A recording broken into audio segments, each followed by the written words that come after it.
Just sit here and just go, oh, we're just, yeah, exactly. Yeah, you get it. I know. Now let's try that. Palms up. I know. Here with Whitney Gardner, and we're just saying thanks for being alive for this day, right? Yeah. Yep. It's life's interesting always. We're not guaranteed tomorrow. No, that's what we take every day and be thankful, right? Yeah.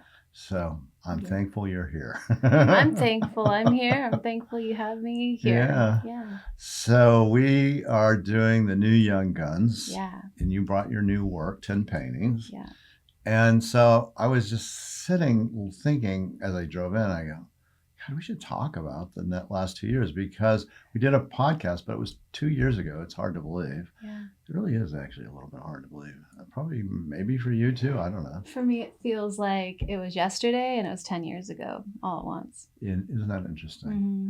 What's the 10 years? Okay, 10 years, like it's 10 years. What is that component? So much has transpired? Yeah. There's a lot that's changed, and it seems like I'm a different person in some ways, and then, like I said, it feels like it was yesterday in the way that time has flown by so fast. So I know, right? Yeah. So we 2 years ago, and you can go watch this podcast. You should and listen to it.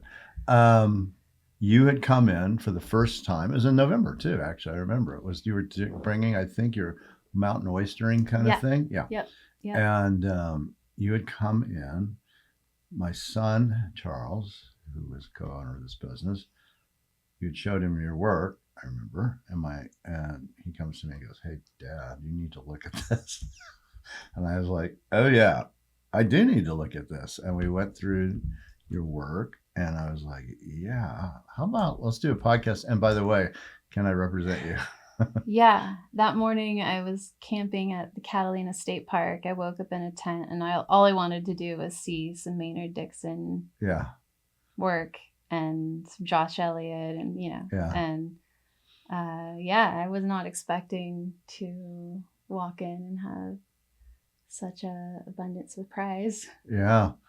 It's funny, your work, and which you may have not gone to the museum yet next door, but is next to Josh Elliott's and Maynard Dixon's in the Maynard Dixon Museum.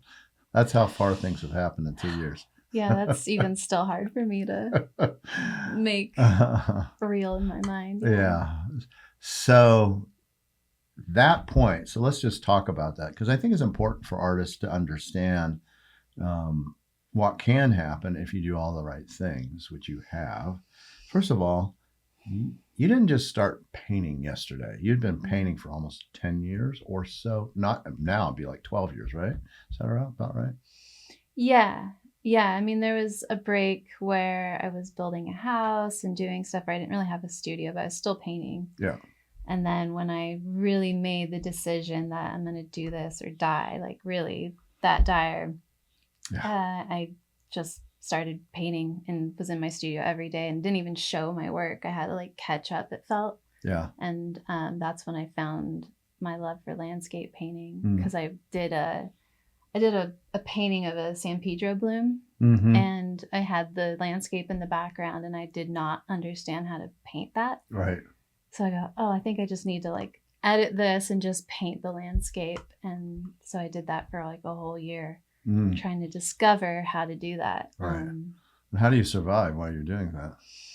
Well, I was building the house that was already paid off. I didn't have rent or anything like that at the time I was married. And I was selling vintage clothing online. And I paid off my student loans just by doing that. And then so I was doing like vintage clothes and painting and juggling, building a house. Right. And then eventually just the painting took the spotlight of all my time. Yeah. I'm just curious, how did you learn about vintage clothing? Because, I mean, it takes knowledge. Yeah. I mean, you have to know what to look for. I didn't have money as a teenager. And so I would be in the thrift stores all the time trying to like have clothes that looked cool. Because I didn't have money to buy new clothes. Right. So like I always looked hip, but so I like still just do, had thanks. I still wear old clothes too. Yeah. I gained like a familiarity and a knowledge of like just having this much fabric go through your hands, and then you understand what eras or decades, you know. And as a kid, were you buying and selling some of that stuff too? No, I was just trying to, you know, go to school looking all right, you know, looking like a weirdo, but yeah. So that's really all. And so you developed a skill set, and then when you needed money, you go, okay, I know about clothes. And was that where you would go back to thrift stores and things to find it? Yeah, because I lived in the high desert, and at the time it wasn't so hip. Right. And there wasn't picked through. So, I mean, you had like anywhere there's older people passing on, you're going to get their cool 60s clothes. Right. So a lot of that was happening where I lived in the desert. Now it's picked through. There's a lot of hip people there. But yeah, it was sort of like, I think I could just try selling this at home. The reason why I did that is because I moved to the desert during the recession. There was no jobs. This is like 2009. 2010, I moved to the Mojave. Yeah. And you know, I had a degree, and I didn't really necessarily want to go like work at a grocery store or something, which is a fine job, but just didn't feel like I had the skill set like I wanted to. So I was able. You working in a grocery store, tell me if I'm wrong, but noise, click, click, click, click. Yeah. People. Yeah. Probably doesn't set up well for your personality. No, the neon lights and all. I mean, I couldn't take any of that. No. And I worked in a grocery store like when I was 14. It was like one of my first jobs. Oh yeah. So and it was just like. Yeah, so much stimulus. Like I need to see if it's daylight or nighttime. Has the day changed? You know, like whatever. Yeah, it's such a hard job. Yeah. It's just so hard.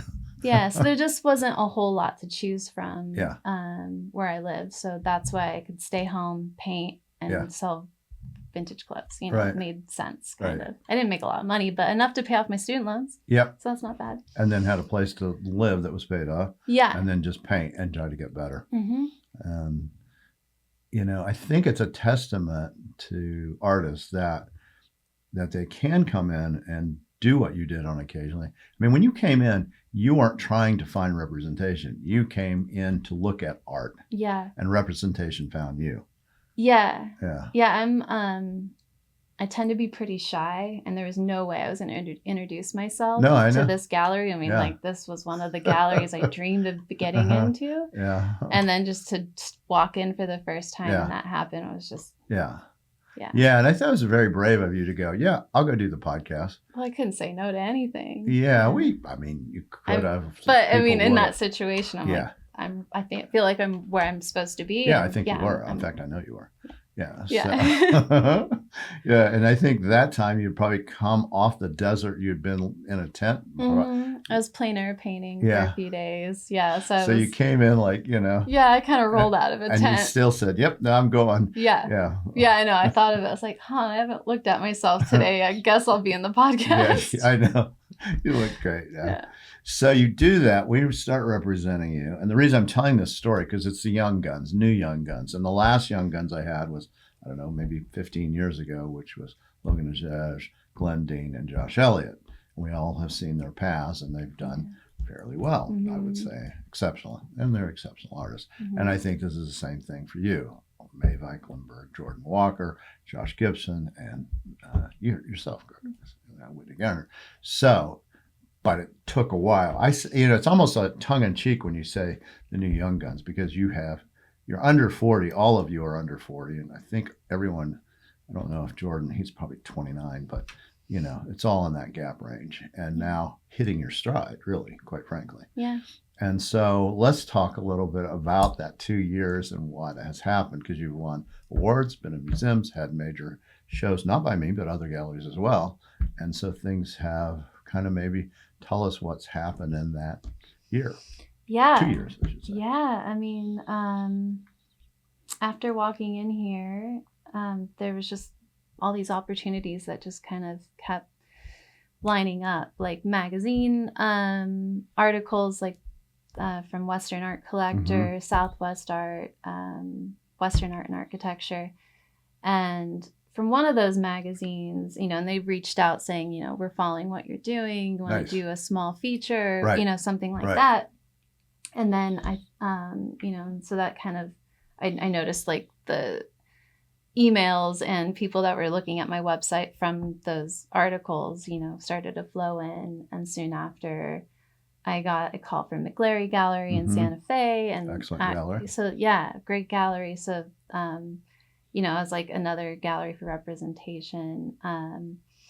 And yeah, I've been getting into shows that I kind of like, again, like kind of dreamed about doing, and I just like the Coors show, like Coors, yeah, which you won an award. I won Artist Choice, which is the best. That's such an honor, because I really didn't know how I was going to stand out with these like really accomplished artists, some artists that have been heroes of mine, and I just didn't know, being like my first time into the show, not really sure. And then it's great because like the Artist Choice, you don't like, it's not like, opening night that, because everyone puts in their vote. Right. Like when I got the email that, that I had won that, it just meant so much to me that like that these artists, my peers, responded to my work and can see the work I put into it. Other painters can see in a different way. And so different way. Yeah. So that meant. Was that your first show at the Coors? Yes. Yeah. So you won. Yeah, last year was my first year, and I won the award and nearly sold out. I sold everything but like one small painting. And now that's run by Kate, right? Yeah. Who's doing a marvelous job. I think it's going to be it's a spectacular show. Yeah, great to be in that show. Everything's crystal clear, and it's just wonderful. So this year will be my next year. Yeah. So you have that. You won that award. McLarry picks you up. And you also have a show in a museum, right, in California. Oh, well, yeah. I forgot about that one. Well, yeah. I mean, I've been doing Small Works, Great Wonders at the National Cowboy Museum for a few years. And then, I did a show. It was actually on the college campus of College of the Desert. That was the one, yeah. But it was a show of 100 years of landscape painters, painters painting the Mojave or California or, the lesser known to the west. So like John Hilton and Jimmy Swinnerton, who I love. Did they have a Dixon in there or not? They didn't have a Dixon, no. He painted it. Oh, yeah, Just finding them is not the easiest. Right. They should have come to me. I could have told them where one is. Yeah. Oh, yeah. Like even Conrad Buff. And, sure. Yeah. And so, had all these historic painters and then mixed in with contemporary painters also. And that was, just kind of feel like you're a part of this legacy of like, You are. Actually. At least, like 100 years of people who thought this part of the desert was important and should have a voice in Western art and so just so well curated. It was beautiful. Plus you live there. And I live there, and That's a big deal, by the way, I think. I mean, for me, that was like, oh, she lives in the desert and has for like 10 years. That was for me commitment that I saw. First of all, I think you have to live in the desert to understand the desert. I don't know what you think about that, but I do think that's true to really understand it and be around it and, just everything about that land. Yeah, I mean, the desert has subtle beauty sometimes, and you have to be very sensitive to light shifts and weather. And for me as a landscape painter, any place I want to paint, I have to spend time there to understand what it's saying, what the land is saying. And being there and having sort of like finding my own voice through what the land is saying, which is kind of odd, but no, not at all. Paying attention to clouds and times a day, and it's all outside of my studio. So I've been focusing on painting the mountain range, the Sheephole Valley mountain range that is just right outside my studio. And I can paint it over and over because it's always different. I mean, it's like the Catalanas. Yeah. And Dixon painted it a ton. Yeah, because he saw different things all the time. Yeah. Just the way the sky is, the light, the whatever. You know. Yeah. I mean, and I need to broaden my understanding of landscape even because I know Mojave, but when I have to paint green, Yeah. I'm just like, I don't know what this is. I have no idea. You do it very nicely. Well, it's a challenge for me. Yeah. Or painting a tree. I don't have trees where I live. So, but you do beautiful swirls. Thank you. Yeah. But yeah, you also go and camp in them swirls, so you have a good understanding of them. I spend a few days when I'm gathering reference, whether it's plein air painting or photos. I spend some time there. Yeah. So I know, hearing owls at night. So seeing what's blooming. So I have an idea of what the whole ecosystem is. Well, I think I mean, it's just like now the Mexican free-tailed bats, they left yesterday, or the day before yesterday. Actually, they're gone. Got too cold. We were talking about the rattlesnakes. They're all in their little hidey holes in their dens. Pretty much as for us, about yesterday or day before, and same with you. Yeah. In Mojave. Yeah, the temperatures are around the same. Yeah, I mean they'll still come out when It's interesting with rattlesnakes. I've seen that they'll come out even in the dead of winter around here because the climate has changed. It's more warm. They may just be around their den and come out for a little bit and go back in. But I have seen that even in like January and February. Yeah. Which is rare. Yeah. But it does happen. I've seen that too. Yeah. February, just see what snack they can get before they go back in. Exactly. Right? Yeah. One of those days it hits. I mean, we're doing this November 1st, but it was 99 like 5 days ago or something. So I must have been 100 where you were. Yeah, no, it stayed in the 90s. It didn't break up to 100. Yeah. But we were almost 100. Yeah, and then dipped down into the 40s the next week at night. Have you ever tried nocturnal painting at all? Mm-hmm. Yeah. I can't remember if you had or not. Yeah, I spend a lot of time outdoors at night also. So I feel like my knowledge, and I try to see what colors I can see under moonlight and see how sophisticated my eyes can be. Yeah, it's really difficult. And I mean, painting night, it feels like anything goes. Because I mean, I've seen bright nights with no moon. And there's no light pollution where I live. Yeah, I can't explain it. Like, why can I see all this color? Why is it so blue? Why, there's no moon tonight. Might be you. It could be. But then, maybe in the next night after, it's different. Yeah. So the night is mysterious in the way that color and light and change, atmosphere can change so much. Yeah. It's kind of, there's a spooky quality to it because you don't understand it, Yeah. Yeah. I mean, Glenn Dean and Josh Elliott are just so good at that. Yeah. And I've watched Elliott paint at night. It's just incredible to see how you do it. I mean, it's not, for him at least, he has a little headset on, light, off, on, off, on. Yeah. Do you do that too? Well, I have one piece in the Young Guns show that I made a plein air study at Superstition Mountains. Yes. And I was painting by the light of the restroom at the campground because I was like, this is enough. And it was illuminating the saguaro. And I thought, this is perfect. The moon was coming up over the ridge. And I was kind of struggling, but I'm like, I got this, And then a camper came up. He's like, hey, I have a gift for you. And he gave me his headlamp. Yeah. He's like, it's broken. I have another one. Just you keep it. I think it might help. And of course, once I put that on, I could see what I was doing. Yeah. It totally helped the painting. Yeah, that's so much. Yeah. So then I made a larger version for the show. Yeah. And which one is that? It's a saguaro? Yeah, it's a saguaro with a full moon, and you just see the outline, the silhouette ridge of Superstitions. 10 paintings just came in, and I saw these 30 minutes ago. Yeah, so I'm still absorbing what was in there. Mm-hmm. So. And there's a couple nocturne florals. Yeah. And then other pieces with moons, but kind of in that transitory time. That moon one, the big moon one, that may be my favorite painting. Mine too. Yeah, it just...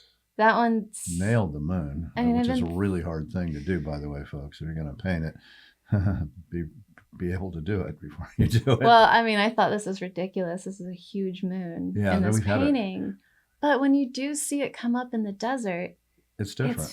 It's so big. Yeah. It was that supermoon we had not too long ago, right? Yeah. Yeah, I remember it coming up. I was out in the desert at night. Yeah. I was like, man, this is like a flashlight that was on.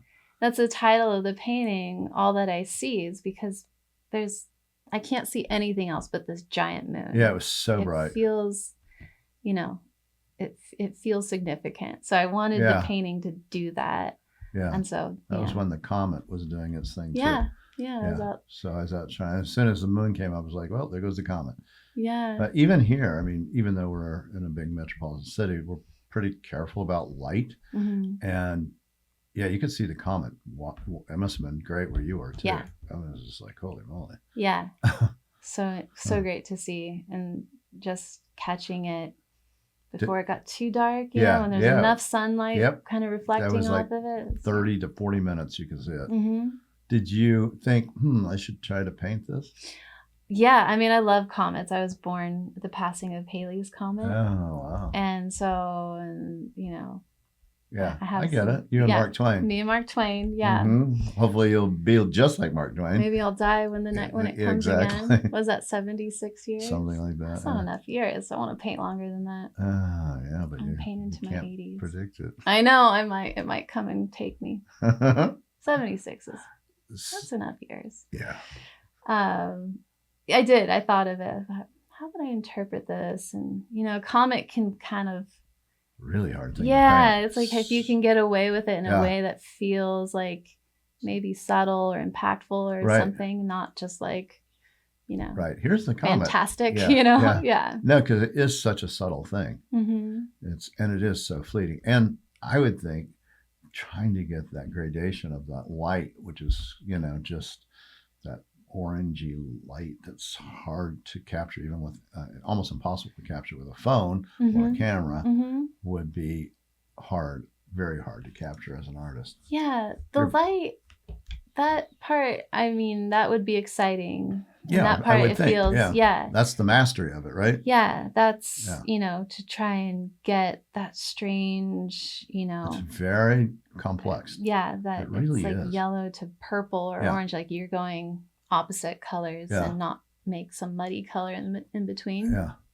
Yeah. But yeah, and like, you know, the comet, you can actually see better in your peripheral, you know, and that kind of like, if you can have that effect in a painting would be great. But yeah, maybe I'll try it someday. You probably did you take photos? Well, I couldn't get a really good photo. I have an old phone. I'll send you a photo that's pretty decent, I think. I can catch. I thought it was okay. That's not bad. Yeah. Yeah. I sat out there most nights watching that. Same. I had a little baby sidewinder find me when I was out there barefoot looking at the comet. The barefoot I wouldn't do just for the cacti. I mean, you know, when you're in the desert enough, you're like, I'm good, I can see. And then a tiny sidewinder comes up to me. Yeah. Yeah. And did it just come up while you were next to you? Yeah. Nice. Yeah, and I ran and grabbed my boots and a broom and I shoved it off. Go away, little sidewinder. No, it was fighting the broom and it was mad. So aggressive.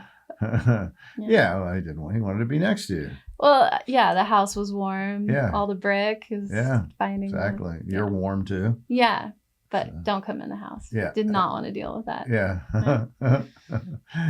Yeah. Well, have you had any snakes come in the house? No. Yeah. Lots of lizards. Yeah, I see those all the time. Lots of big whiptails, and they just kind of come in and come and go. Yeah. Yeah. It's awesome. But, you know. I like those things. For me, that's a gift. So I have scorpions in the house and vinegar, so if the lizards are in, hopefully the lizards are eating the scorpions in the house. So see, I leave all spiders alone in my house. Mm-hmm. You know, I don't inject them. They are like, go do your thing. Find the moths and whatever else that might be there. There must be stuff because they seem to be very happy. Yeah. So.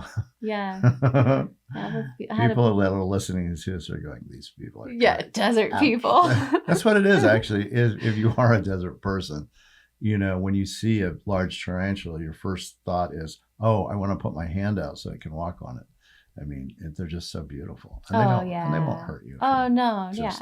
They're just a fuzzy animal, really. Yeah. No, they're so neat and so special to see. Yeah. Do you get many of those out there in Mojave? Yeah. Right around this time of year, right in fall, they come through. But I don't see them like a whole lot. Yeah. I think I've seen 2 this season. Yeah. That's about what I've seen. Maybe a few more. I have a bunch of the tarantula hawks, the little they're not large, they're huge. Yeah. I have a bunch of milkweed things there, and I see them all the time. And I watched one once actually dragging a tarantula. It's Really? like a long way, hundreds of yards. Crazy. It was so amazing to watch. Yeah. You feel bad for the tarantula, but at the same time, it's like, well, yeah, nature's it's doing its thing. Yeah, they're doing their thing. And I filmed it for 40 minutes Right. just watch it. Yeah, just my head right next to the tarantula and just what was going not to be the tarantula anymore. Yeah. And then he took off and he went and got her nest ready, I guess, and then flew back in and had to find it. And there it is, and boom, off I go. Started dragging again. And they devour so they don't devour them. They just blood? They just put the eggs inside the tarantula, and that's when it comes out. That's their food source. Gotcha. So, yeah, people are going to go, wow, this is really a dark podcast, but it's not. It's about happiness. We could start a nature channel. Yeah, we were meditating as we started. Yeah, this was very positive, and it all has to do with landscape painting too. Yeah, exactly. It's all connected.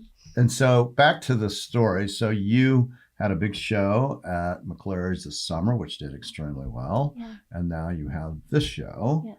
And then you have coming up, besides this show, you'll have Denver show in January. Yeah, Coors and Small Works Great Wonders in Oklahoma. Yeah. And then the Masters show in February here. The Masters of Drawing. Yeah. No, that's going to be really fun. Yeah. So that's going to be 45 artists. And if you haven't got your hotel, you should. Yeah. Or your tent. My tent. I need to make my camping reservation. I might get a hotel so I look presentable. I don't want to roll out a tent for that show. The lodge is right here and they've got rates. So I have people who are watching this. That's for the February 15th is when we're opening night. So we have a party for the artists the night before. So yeah. It'll be so fun. It's going to be so fun. Yeah. So looking forward to it. I love watching your Instagram account. It's actually kind of one of the things I watch every day. Now, of course, you don't post every day, but tell people about that just so they can follow you and find you. Well, my Instagram is whitneyg.art, and you'll see scenes from me just painting in my Airstream studio. Yep. In the middle of the desert in Wonder Valley. I have no neighbors really, and I'm painting what's around me. And I post a lot. I saw so many snakes this year. So lots of snakes and lizards. Yeah. And I have people kind of like, I love your account, but I can't take all these snakes. So I'm like, well, it's the desert. I'm not posting as many as I see. Yeah. Yeah. Well, you're out hiking all the time. I'm out hiking all the time. That's my, if I'm finished painting early enough for the day, that's like my reward. Yeah. Like, I have 2 hours worth of light. I'm going to go and hike into a canyon, and it like helps me feel grounded, and it helps me, just see. Yeah. Yeah. It informs, like if I'm working on a painting, I go, oh, maybe I should make this a little bit more gray, or, however it works. That sensitivity to color. Mm-hmm. Yeah. And, so sort of my Instagram account is a lot of desert life and paint and art. Yeah. So the kind two of things. What your life is. Yeah, it's the only two things I'm engaged in right now. I live alone in the middle of the desert, and I hang out with snakes. Yeah, that's cool. Remember, there's lots of snakes around her house, so. Yeah. Which, I mean, I have a snake on, so I'm fine. I like this. I like the snake. I know. We keep our distance. I think we have an understanding. Yeah, just let them get rid of the pack rats and the other things. Yeah. They're very helpful, actually. Yeah. So anything else we should talk about that you'd like to talk about on your 2-year journey that's from when you started showing with us? Well, other than just like the development of like opportunities, but I feel like I've grown as a painter. I mean, I paint. You have, by the way. Thank you. Yeah, for sure. That's good to hear, because that's what I'm, Yeah. I spend 8 to 10 hours a day painting, and I don't take days off unless something's happening or unless I have to go have an appointment or, Right. But otherwise I paint every day. and I do long hours, and I'm, you know, just determined to just figure out what it is you know, things I feel and see, and, you know, interpret what's around me and what I want to express. So I feel in 2 years, I've grown. Even, I don't know if it shows through on the canvas, but Yes. I know, you know, my approach and my confidence, and that is the most value to, you know, any of the experience. I mean, it's good to get checks, right? But also just the value of expanding and the payoff from that kind of devotion and, you know, and commitment and staying,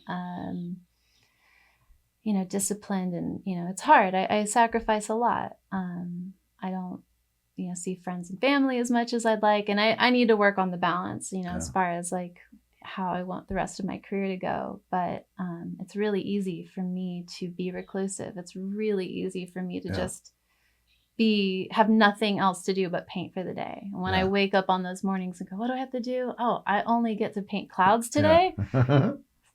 Great. You know, dream day. That's the day. Yeah. And it's hard work. I mean, people sometimes say, oh, that must be fun. Well, it's not fun, but it's gratifying, and it probably can have periods of joyfulness, but it's hard work. It's hard. Yeah. And I'm hard on myself. Yeah. And, you know, to even find the focus, like some days, you have the whole day clear and that's what you're going to do, but you're distracted or you don't feel great or whatever it is. And like having that, like that focus. And some days you don't pull it off and you go, oh, you know, like that's not what I was trying to do this, you know, on this. You have to repaint it or whatever it is. So it's like, there's a lot of pressure on myself to, you know, sit down and do that because I expect the best from myself. And sometimes I don't deliver that, you know. Nobody does. Yeah. By the way, I don't care what artist you are or what person you are. You know, some days things are easier or come together quicker. Most of the artists I know are very hard on themselves, quite frankly. You know. Well, that's refreshing to know. Yeah. Yeah. It's hard I mean, I'm sure it's probably hard for you to know when a painting's done. Well, no. That's good. For me, I understand. And my analogy is like making homemade soup. You can't cook it forever. You can't keep adding salt. You can't keep, you know, it's going to turn into something, you know, so it's just enough. Yeah. And I know when that point is. But you learn that just like you learn cooking soup by doing it enough times that you go, yep, this is right. Yep, this is right. That's what I'm looking for. And when you see it, you know, that's it. I think that's a mature artist when they can do that, when they can go, yep, maybe it could be better or whatever, but it's good. It's good enough. And I accomplished what I needed to do. Because a lot of artists cannot do that. Even some that are in our gallery still have that issue, but that's because they're perfectionists. And it's harder when you're a perfectionist to be able to say, I'm done. Yeah, and knowing, like, I know my skill level. So if I have something that's kind of bugging me, and I'll be like, okay, I'm going to just see if I can, you know, figure out what it is about it that, you know, just to make it look more refined or whatever.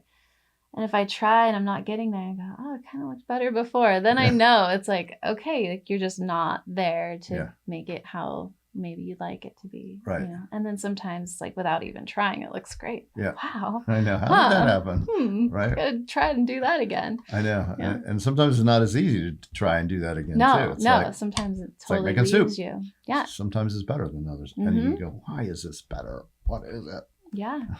Yeah. It's hard same to know. Ingredients, same technique, same all the. Yep. But time was a little longer. Something was just a little different. And to you, it tastes better or looks better. Yeah. Well, from what I saw, we have some really good soup out there. And I'm very excited to get that. You know, for a gallerist, that's always the fun part, is when the work comes out. I mean, we planned this over a year ago. I don't even remember. It may have been more than that. So you were just starting to find your footing as far as in the art world, as far as people going, oh, who's this?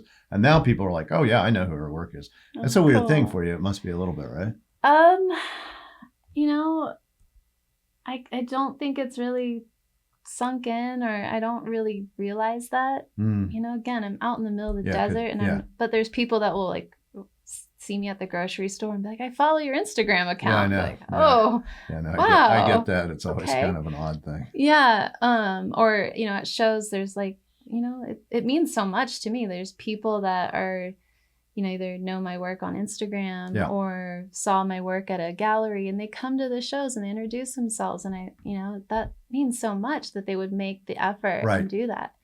And so it's still weird for me because I'm like, Right. me? I I'm know. making paintings in a trailer in the middle of like, go look at someone else's work. You know, Yeah. kind of a like I haven't accepted it maybe. Yeah. Yeah. But it's there. People know Yeah. it, right? Yeah. Yeah. I know. It's that it's the good and the bad. I mean, it's a responsibility that you have now too. You know. That's a good way to put it. Yeah, it is, because as you said, these people may have come all the way just to see you, so you have a responsibility to say thank you. Yeah. You know. and know that, you know, of course I'm going to try my best with my shows, whether Right. you know, but yeah, they're here to see work. They want to see something Yeah. different, and you Yeah, know. they feel like they know you because of the Instagram, probably to some extent. Mhm. And then they can look at the paintings and they like the paintings, and then it makes an emotional tie to both, and that's very powerful. So Yeah. a lot of responsibility. Yeah, that is responsibility. I'm gonna carry that and remember that. Yeah, I mean, I understand it. I mean, I don't paint, but or do art like that, but I do feel that when people come up and, you know, make the effort. It's like, yeah, okay, that's my journey.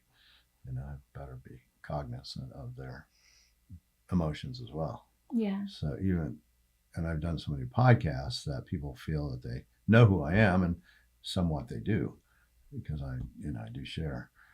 But it's an interesting thing to have, you know. So welcome to the club. Well, yeah, I'm not gonna say that I could fill your shoes or even get close, but yeah. It's still like you'll go past my shoes. You're younger, you'll do fine. You're gonna be, we'll be like, oh yeah, we were the first to show Whitney.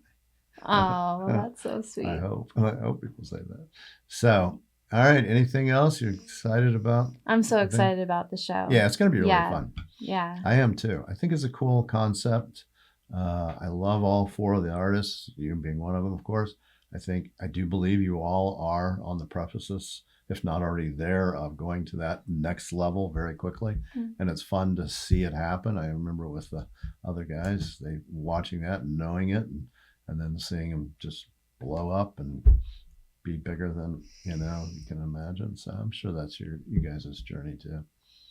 Thank you. All I know is I'm just doing my best. Yeah, doing my best to do my best. Yeah, that's all you can do. Yeah, I'm here for it. I love all of it, all this whole process. Yep.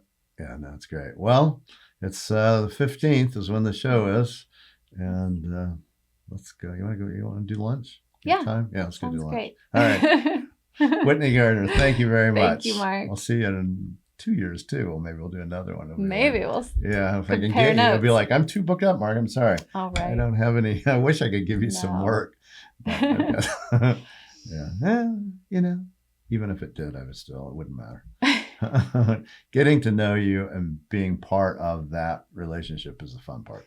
I agree. Yeah, really I agree. is. I love coming into the gallery and seeing everybody. It's like family. And you haven't got to see the museum yet either, right? No, that's next. We'll yeah. do that too. All right. Very good. Thank you for doing this. Yeah.